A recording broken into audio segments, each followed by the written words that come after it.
നാമം മഹത്വപ്പെടുമാറാകട്ടെ.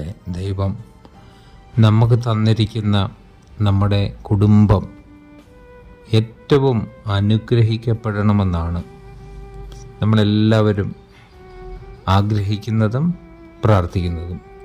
ഇവിടെ പഴയ നിയമത്തിൽ 2 ശമൂവേലിൻ്റെ പുസ്തകം 7-ാം അധ്യായത്തിൻ്റെ 29-ാം വാക്യത്തിൽ ദാവീദ് തൻ്റെ ഹൃദയത്തിൽ നിന്ന് ആത്മാർത്ഥമായ ഒരു പ്രാർത്ഥന ദൈവസന്നിധിയിൽ പ്രാർത്ഥിക്കുന്ന ഈ പ്രാർത്ഥന നമുക്കും നമ്മുടെ കുടുംബത്തെ സമർപ്പിച്ച് പ്രാർത്ഥിക്കാം.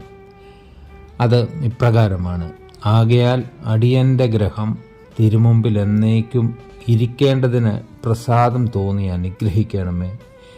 കർത്താവായ യഹോവേ, അങ്ങ് അങ്ങനെ അരുളി ചെയ്തിട്ടുണ്ടല്ലോ. അങ്ങയുടെ അനുഗ്രഹത്താൽ അടിയൻ്റെ ഗ്രഹം എന്നേക്കും അനുഗ്രഹിക്കപ്പെട്ടിരിക്കും.